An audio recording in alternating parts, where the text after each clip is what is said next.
Have you ever heard of human design? Well, today we are understanding ourselves better with human design, and I'm so excited to welcome you to Power to the People Pleasers.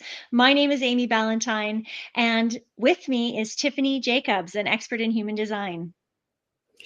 Amy, I'm so happy to be here today. We've crossed paths in person, but inviting me on here to talk more about my passion and what I can bring to your community. Thank you so much for having me here today. Oh, I'm so excited. Honestly, for all the listeners, he- Tiffany and I were a part of an event not that many weeks ago. And when I saw your information that was sent out in an email, I was like, I must get to know this human. And I was super curious. And I don't even think we had too many interactions before I invited you to be a guest because I just felt so called to have this conversation with you. So, uh, very, very excited. And as it is Power to the People Pleasers, I ask this question of every single guest. Have you ever been a people pleaser? And if so, how did it show up in your life? Yes, this is actually the journey of my people pleasing tendencies has gotten to me where I am today. I'm sure as you and many of your listeners as well. I'm studying to be a psychotherapist right now, and what I'm learning in this is appeasement trauma. Okay, so this people pleasing actually has a reference name to it, appeasement trauma, and it's also the fourth F within the flight, fight, freeze. It's called fawning. And I'm not sure if you've touched on this in the past with your other guests, but there is this scientific terminology towards this people pleasing. And for me, I grew up in a very controlling environment where my mother only had me to focus on. I was an only child, and it took her 8 years to get pregnant with me. So her whole world was me. And back in the 70s, women would leave their career and then they would become a mom. And there wasn't really both going on very much back then. And so I was the center of her world, and I felt very, very controlled. And I'll give you an example. In grade two, I got a project to do about birds, and we picked the blue jay. And my mother went to the library on her own and got all the books and sat down and wrote the report. And I had to literally copy in my handwriting what she had written down. And this went on for many years, and it stole my confidence. It stole my own creative power. And I felt very much that I had no voice and no choice. And, kids want to be in play and they want to experiment and get to know themselves. So it was an environment where I felt that I had to make moves and choices and decisions just to please her. And it became a point where I had to just really learn how to predict what she wanted and needed from me. So then I became an expert at predicting other people's needs and putting them ahead of mine. Mm. Wow. Thank you so much for being so open and sharing that story. And I feel very confident that others can relate to this situation and what you just shared at the end, this predicting what others wanted and putting that ahead. I've heard this frequently. Uh, the gift that I hear is that you've learned and you are continuing to grow in yourself and develop your confidence and come out into this beautiful person that you are so that you can help even more people. And I'm excited to dig into human design with you now. All of the listeners should know Tiffini provided me with a tremendous amount of information ahead of this call so that I would not be shocked or surprised by anything that we might discuss here today. But really, it's opened my eyes to uh, something I didn't really know much about. So you might have heard reference to human design. We're going to dig right into that so that you have a better understanding from somebody who really understands it. And we're going to connect it to people pleasing today as well, because I think that that closes the loop. But before we jump into this topic, I want to share Tiffini's bio here because a truly incredible person, and so excited that she's here with me today. So Tiffini was an elementary school teacher for 23 years, and if you can't feel it in her presence, I absolutely can feel this. Like, oh man, you must have been such a wonderful teacher. 23 years now, studying to be a psychotherapist, as she said, and in this new career, she's looking forward to providing support to parents with children with special needs, entrepreneurs, educators, and women who are looking for transformative change. She's a Reiki Master teacher, human design coach, and is raising a 13-year-old daughter who has been diagnosed with ADHD and autism. Tiffini is an advocate for neurodivergence and has a podcast that will be coming out when she's ready to birth it in the spring of 2025. So excited to have you here today. Thank So you. let's jump in, Yeah, let's Tiffini. jump I want to in. know, where did human design come from? Hmm. So for me, or for the where did it come Well, from? let's talk about it in general, and then you Mhm. can tell, like, I want to hear for Yeah, you as well.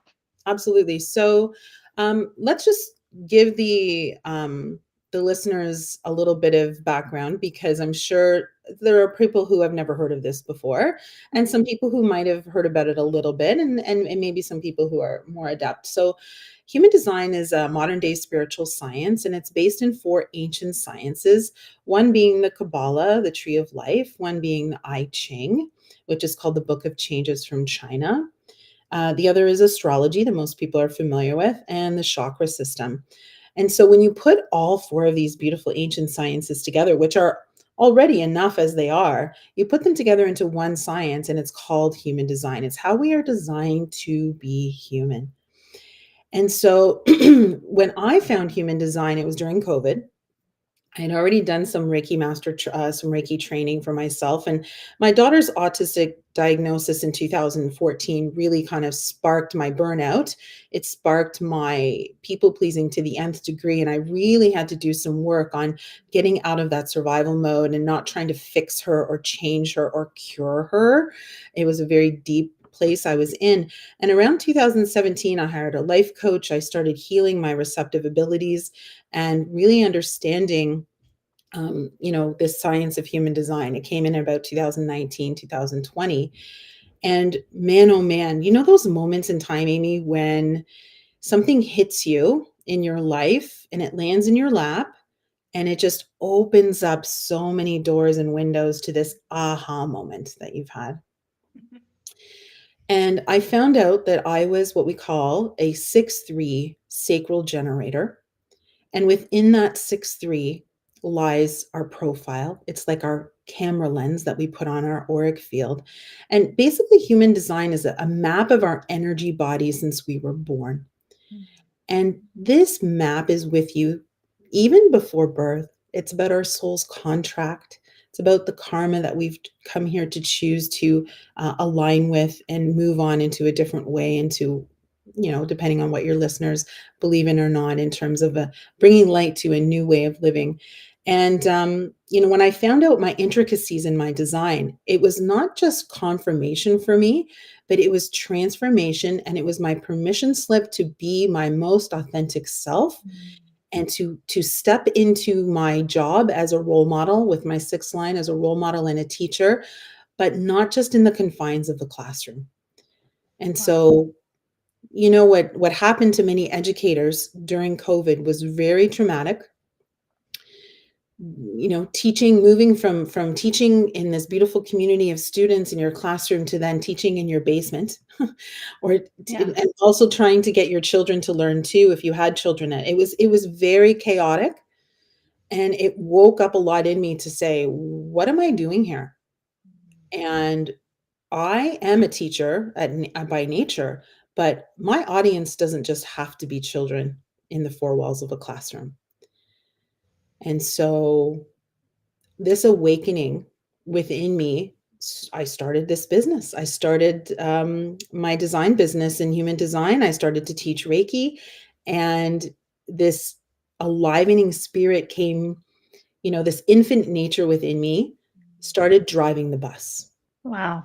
That's what I tell my clients is what we want our soul and our infinite nature to start being in more of the driver's seat and to take the lead and to say, hi, ego, hi, mind, I see you, but I'm going to start taking more of the lead here in terms of my intuition is my superpower. And I don't know where I'm going necessarily in terms of what it's going to look like on the other side. I just know I have to trust here deeply. And within the system, this is why we all have to understand our individualistic system very much, because you can only be in your highest alignment when you understand yourself and how you're most individualized in this lifetime through your human design. Mm. Wow. Well, I feel so lucky that you had the awakening because now we get to benefit. We get to have you in the driver's seat and we get to have you shine this beautiful light to help so many more people understand their own pathway. So the darkness does often open up to another side, right? And I, I'm I'm excited for you. I'm so excited for this, how this all unfolds for you. Thank you for sharing that. And I'd really love for you to dig into, okay, now people understand that there are these systems coming together in human design. What's the next step? If you can walk us kind of through a process a brand new person goes through and help us. I mean, I understand it now because you took me through the steps, but help these people who maybe haven't been through work with a coach like you. What does this look like? Great question. It can be somewhat overwhelming because some people want to dive down the rabbit hole and learn everything all at once. And human design is a system where that just can't be, because it's just something you're always experimenting with. Mm. The human design teachers who began this back in the late 80s and early 90s really talked about embodying your design and Mhm. experimenting with your design. And the first thing that comes to mind is a scientist mindset. Mm. And a scientist mindset is based in curiosity, right? So we want to bring a very big sense of curiosity to this and not come from a place of, I should have known this, or why didn't I know this before? Any of that type of shame behavior. So the first thing you Mm. should do, in my opinion, and I'm going to catch myself there, staying away from those words should, but in Yeah. order to start, Yeah. you definitely, and if you're out for a walk right now, and if you're driving in the car listening to this, I really would invite you to go back to this episode, and there's going to be a link in the show notes to look up your individualized chart. So Mm. you're going to be able to type in your own birth information, and you will get a visual representation called your human design body graph. And it will look very foreign to you, but that's why you come to me, or Yes. what you do is you just email me, or you Instagram me, you DM me, and you say, "Hey, Tiffini, I just found my chart. Now what?" Mm. Because you need a guide to take you along a path here and not Yes. do this by yourself. Okay. Many people who have appeasement trauma have this hyper independence, this Mm. hyper vigilant independence, and they want to do things all by themselves. And the reason why I'm a gifted human design reader is because of my teaching background, Mhm. and because I can break things down that are complex into smaller bite-sized pieces of information that actually are practical, Yeah. very practical in nature. And there's tools that people can use. It's not just this airy fairy science. Like, it's very practical in nature, and you can apply it to both parenting, to business, to yourself. So you're going to get your chart. And then I would love, Amy, if you would allow me to dive into two particular areas of people's charts that live Sure. that might give some more hints and clues to this appeasement trauma that might be living in your body. Please. Okay, wonderful. So once you have your chart, you're going to see a bunch of shapes. Some are triangles, some are squares, one's a diamond, and they have different names. Now, I'm not going to go into all the major details right now, but there's two particular areas that I want you to pay attention to once you have your chart. Now, there's one called the identity center. Now, our identity center is shaped like a compass. It's like that big diamond in the middle of our chart, and it could be white or it could be gray, meaning it's either defined or undefined. When you have a colored in identity center and it's defined in nature, you have more of a strength in your self-worth, a more of a strength in your self-identity, more of a strength in your direction and where you're going.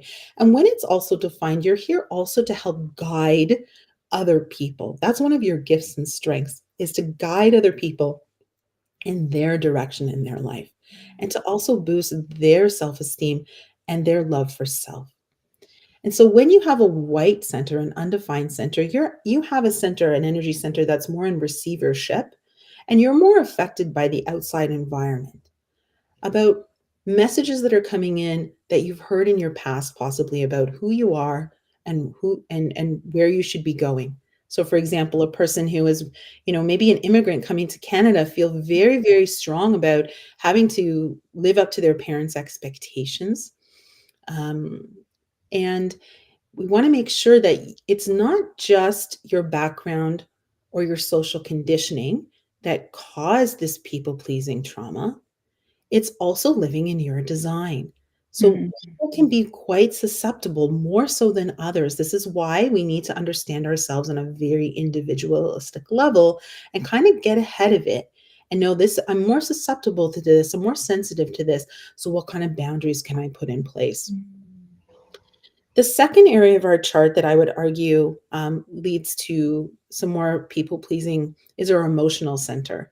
Now, Amy, you learned that you are an emotional 5-1 generator. And Okay. anyone who knows me would not be surprised. So it's funny, I got to share this because when I saw you speak, so Amy got to speak on stage at the High Vibe Women's event, and that was my first time seeing her in this alivened state on Mm. stage speaking in front of an audience.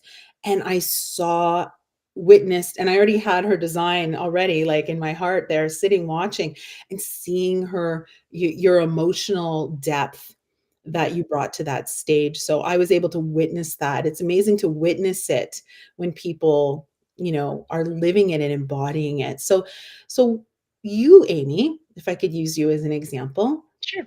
your emotional center is defined in nature. So you have it colored in gray. It's almost like this beautiful superpower that you have. So many of us think about our emotions as negative or positive. Okay. I would like to share that emotions are more of neutral in nature. And there's nothing wrong with feeling. That's a lot of what's wrong with our society, is Yeah. that we hold back what we're truly feeling inside. So part of your strength in your human design is this gifted ability to feel your emotions and be on that roller coaster. Mhm.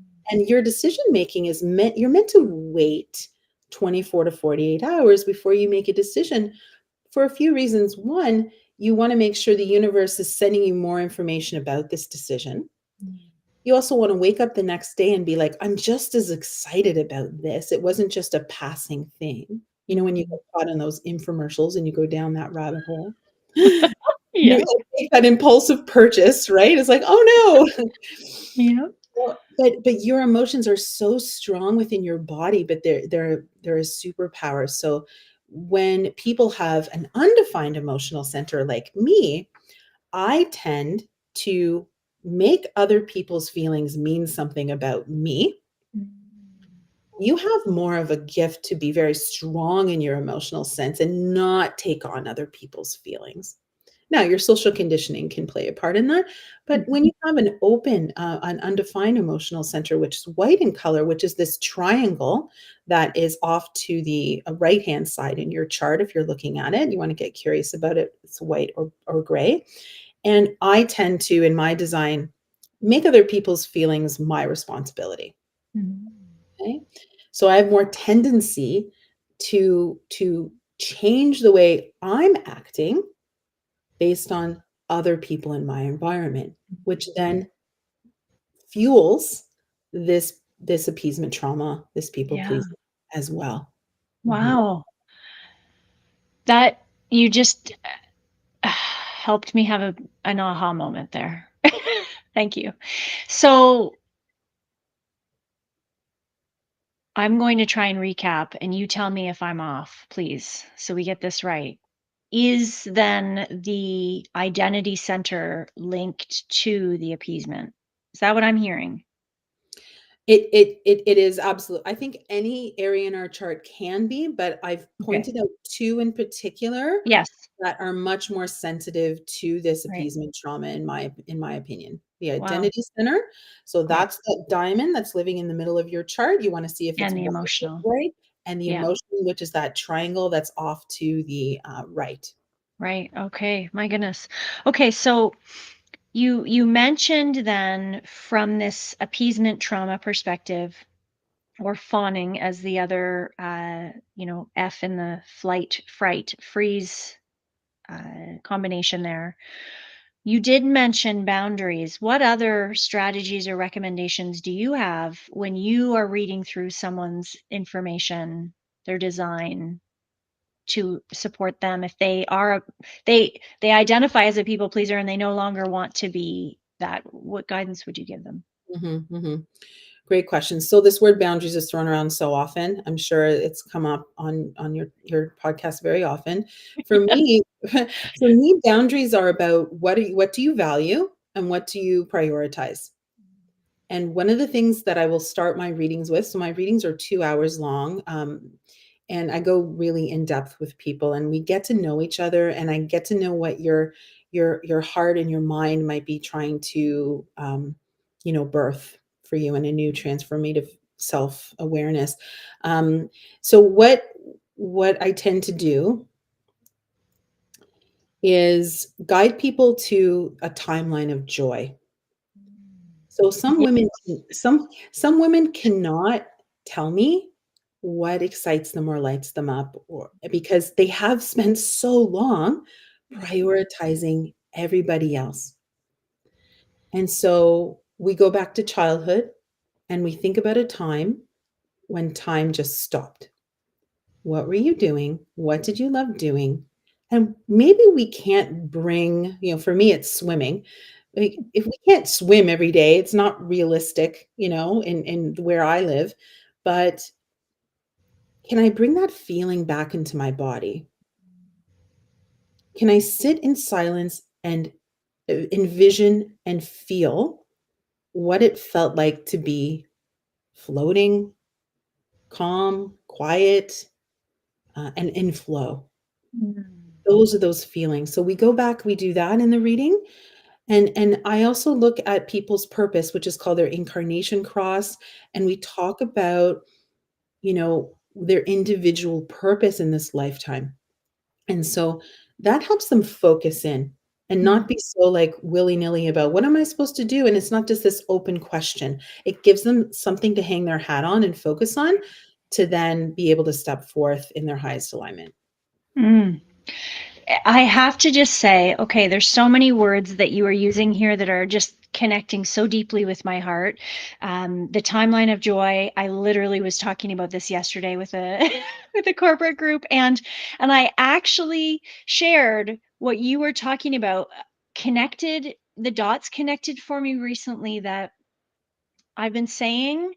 Uh, One of the ways that I connect to my joy or balance is how I describe it is listening to piano music because I was a dancer. This is the dots that were connected, which you are explaining here. I was a dancer my whole life, like my whole young life, and that music is such a powerful anchor for me of the feelings of calm, peace, joy, happiness, like all of this wonderful energy. So I'm able to turn on this piece of music for 30 seconds even and bring myself right back into that state Oh my goodness. Like you are really connecting the dots here for me today. Thank you. Yeah, you're welcome. And Wow. your listeners could go into wonderful resources of Dr. Joe Dispenza, Bruce Lipton. Uh, they are going to be the pioneers of this new earth, this new science that we're moving into, because everything is in the quantum and everything is in the now. We have to just bring ourselves back to a place of now in the present moment, because that's all that really exists, and bringing and being in control of those feelings now, not waiting for I'm going to be a millionaire when I win the lottery and then everything else will be okay, Yeah. right? That's not going to happen. Yeah. Yeah. Yeah, I love that. I love that. You know, I would love to give you the opportunity as we're nearing the close of our discussion here. What is a final message that you would like to share with the audience? Mhm. I think there comes a moment in everyone's life where we have to start taking radical responsibility for who we are. And it might not happen in this lifetime, it might happen in another one, but we all have to awaken to the internal. And that sounds a little bit woo woo, but it's very true. And all of the strengths and gifts that we have come here to share with other people is living within us, and your human design will reveal those things for you. And I would love people to just bring a curiosity mindset to this brand new modern day science, and connect with me. Connect with me, email me, share your, like, lots of people share a screenshot of their chart and then reach out and go, now what, Tiffini? Because I Mhm. don't want you to stay in the now what. Please Yeah. don't. Let's take it another step further, and I'm here to support you along your journey. We can do a Mm. reading, we can do a free discovery call, you can email me, and what I tend to do when I meet people at conferences is I'll just get their email and send them their chart and send them some podcasts to listen to about their particular design so they can kind of dip their toe in that, so I'm happy to do that as well. Oh, well, I can honestly say it is well worth every second to be in your energy and to get this coaching and guidance from you around human design. So I really want to thank you for being here today and being on the podcast. Thank you so much, Amy. It was a pleasure being here. Amazing. And to all of our listeners, so grateful for all of you. Thank you so much for tuning into Power to the People Pleasers.